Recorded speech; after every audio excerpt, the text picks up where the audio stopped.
Hello everybody, back here again for our vlog a day, and today is Monday the 10th, and today was a lovely, beautiful day to be alive.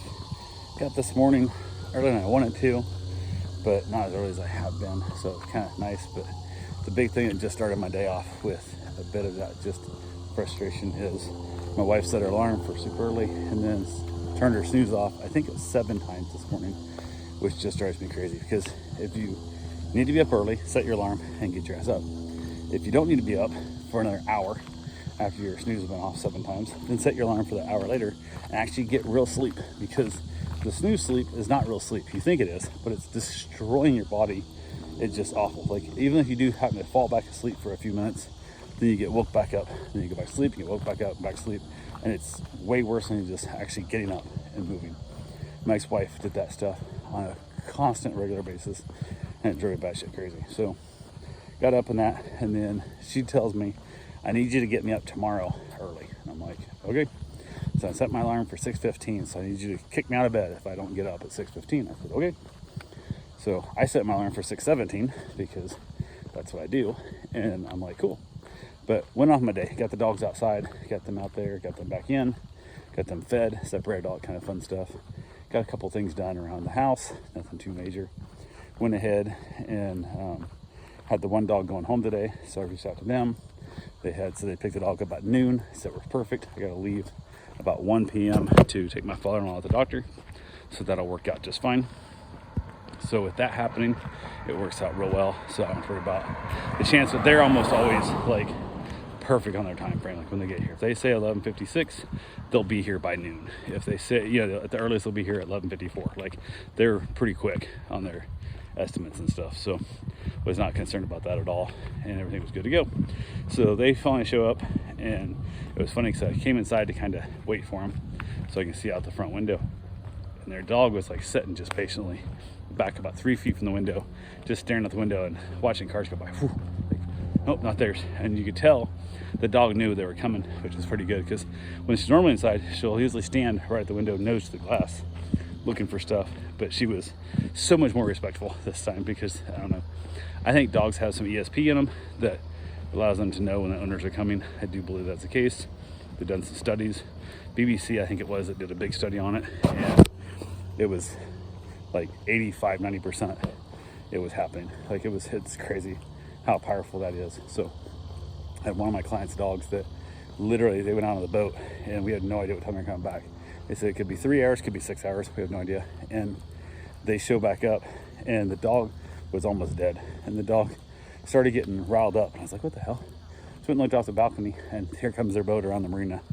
And it wasn't like, hey, they're gonna be all, they must know the sound of the boat, because that dog was deaf as hell. But on top of that, even, they weren't even in their brig or boat, they were in a friend's boat, so they wouldn't have known that sound at all. So definitely not the possibility in that. But it was one of those things that was kind of interesting. The only thing that dog did for excitement all day was basically get excited when it sensed they were coming home. So I do believe that is a thing. So got them, get the dog back. We chatted a little bit, talked and stuff. Everything was good. They said they're going to send me some dates coming up for another trip to go see grandkids and whatnot. I haven't got that yet, so we'll get it figured out. Went ahead, took the father-in-law to the doctor, which is the new building I'm going to with him. Never been before, but it's just there in New Smyrna, so it's not a big deal.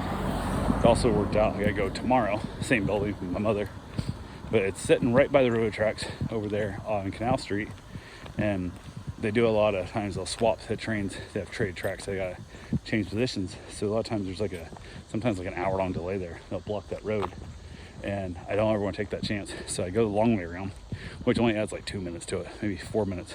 But you can plan that 2 to 4 minutes, as opposed to, you never know if you're gonna be able to plan the hour-long wait, at the gap. And then everybody gets jammed up there, so everybody tries to go across the causeway, the overpass, which is fine, except that sometimes can take 25 minutes or so, because everybody's trying to make the same decision on roads that aren't designed to have that much traffic coming off the side roads. So I usually find easier just to skip it. If I'm going right there, I go the little bit longer way around, which again, completely work it. We got there, no train, everything's good.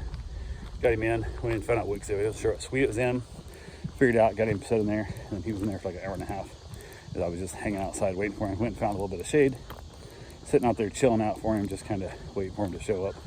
Got done, took him back home, got him all situated.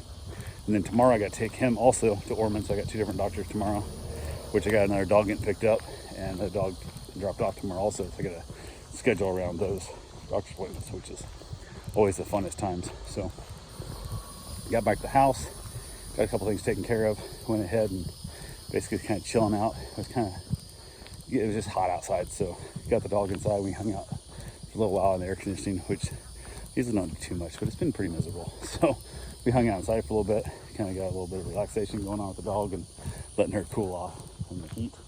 And then I went and got my run in later. Wife texted me and said that she was going to work late. She's planning on working until at least 6, trying to get stuff done because she had stuff she had to get done, and then didn't go in early today because she overslept. So we had that issue to deal with, but overall wasn't too bad. Went ahead and so we had that. I was like, okay, cool. My plan was to, I said we're just having leftover spaghetti, so basically you can eat whenever you want to, no big deal at all. And I went ahead and went off my run a little bit later. The normal was about 5. After 5 I went my run. Normally I would have been running before that, but figured on back and showered by 6, we can eat together. And then as I took off my run, she's like, yeah, power's out at work, so I'm heading home. And I'm like, shit. Like, oh well, I guess just wait for me to eat. So not a big deal, but got my run in, got back, got the dog fed, went ahead and we ate and just chilling out there. Had leftover, like I said, leftover spaghetti. It's always a little better the next day because spaghetti seems to, I don't know, it gets the flavor into the noodles better than the first day you dump it in there. It doesn't have time for the flavor to really soak into the noodles. So it's almost, I like day-old spaghetti way better than fresh spaghetti. So, but yeah, went ahead from there. After that, we headed back outside. The dog chilled out there for a while. Just the 2 of us, had a nice little cigar, nice evening, and pretty much hung out there. Wife said she wanted me to get her up, reminded me again to get her up at 6:15. I said, absolutely, I will do that. So checked to make sure my alarm was set, and we were good to go. So I also set a second alarm to take my mom to the doctor tomorrow, because I gotta have her there at 9 a.m. So I gotta leave by 8:30 at the latest. So I gotta make sure I don't forget to do that as well. So yeah, that's pretty much all we got. I will talk to you guys tomorrow. Have yourself a safe, wonderful day. Thanks for watching.